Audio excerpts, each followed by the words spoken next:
ಇನ್ನು ಪ್ರಜ್ವಲ್ ತಪ್ಪು ಮಾಡಿದ್ದಾರೆ ಅಂತಕ್ಕಂಥದ್ದು ಒಂದು ಕಡೆ ಆದರೆ ಯಾರು ಈ ಪೆನ್ ಡ್ರೈವ್ಗಳನ್ನು ಬಿಟ್ಟಿದ್ದು ಈ ಪ್ರಶ್ನೆಯನ್ನು ಕುಮಾರಸ್ವಾಮಿ ಅವರು ಪದೇ ಪದೇ ಮಾಡ್ತಿದ್ರು, ನೀವು ಯಾಕೆ ಅವ್ರ ವಿರುದ್ಧ ಕ್ರಮ ಇಲ್ಲ ಅಂತ. So Prajwal pen drive release ಕೇಸ್ನಲ್ಲಿ SITಯ ಮೊದಲ ಬೇಟೆಯಾಗಿದೆ.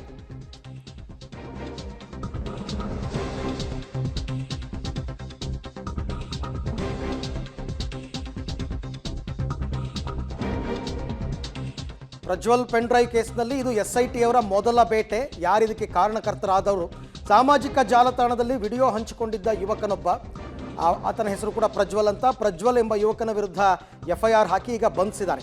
ಚಿಕ್ಕಮಗಳೂರು ಜಿಲ್ಲೆ ಕಳಸ ತಾಲೂಕಿನ ಸಂಸೆ ಗ್ರಾಮದ ಪ್ರಜ್ವಲ್ ಇದನ್ನು ಬಂಧಿಸಿದ್ದಾರೆ. ಈತ ಇನ್ಸ್ಟಾ ಮತ್ತು ಫೇಸ್ಬುಕ್ನಲ್ಲಿ ಫೋಟೋ ಹಂಚಿಕೊಂಡಿದ್ದ, ಮಹಿಳೆಯರ ಖಾಸಗಿತನಕ್ಕೆ ಧಕ್ಕೆಯಾಗುವಂತಹ ಪದಬಳಕೆಯನ್ನು ಮಾಡಿದ್ದ. ಸೊ ಕುದುರೆಮುಖ ಪೊಲೀಸರು ಯುವಕನ ವಿರುದ್ಧ ಕೇಸ್ ಮಾಡಿ ಅರೆಸ್ಟ್ ಮಾಡಿದ್ದಾರೆ. ಆರೋಪಿಯನ್ನು ಈಗಾಗಲೇ ಮೂಡಿಗೆರೆ ನ್ಯಾಯಾಲಯಕ್ಕೆ ಹಾಜರುಪಡಿಸಿ ತಮ್ಮ ವಶಕ್ಕೆ ಪಡ್ಕೊಂಡಿದ್ದಾರೆ ಪೊಲೀಸರು ವಿಚಾರಣೆ ಮಾಡೋದಕ್ಕೋಸ್ಕರ. ಕುಮಾರಸ್ವಾಮಿ ಅವರು ಹೇಳ್ತಾ ಇದ್ದಿದ್ದೇನೆ, ಆಯಿತು ಬರೀ ರೇವಣ್ಣ ಪ್ರಜ್ವಲ್ ಮಾತ್ರ ನೀವು ಕಣ್ಣು ಕಾಣ್ತಾ ಇದ್ದಾರೆ, ಇದನ್ನು ಮಹಿಳೆಯರ ಜೀವನವನ್ನು ಬೀದಿಗೆ ತಂದ್ರಲ್ಲ, ಇಷ್ಟೆಲ್ಲ ಪೆನ್ ಡ್ರೈವ್ ಮಾಡಿ ಅದನ್ನು ಎಲ್ಲ ಕಡೆ ಸರ್ಕ್ಯುಲೇಟ್ ಮಾಡಿ ಅವ್ರ ವಿರುದ್ಧ ಯಾಕೆ ಕ್ರಮ ಇಲ್ಲ ಅಂದಾಗ ಈಗ ಮೊದಲ ವ್ಯಕ್ತಿಯನ್ನು ಆ ಪ್ರಕರಣದಲ್ಲಿ ಅರೆಸ್ಟ್ ಮಾಡಿದ್ದಾರೆ.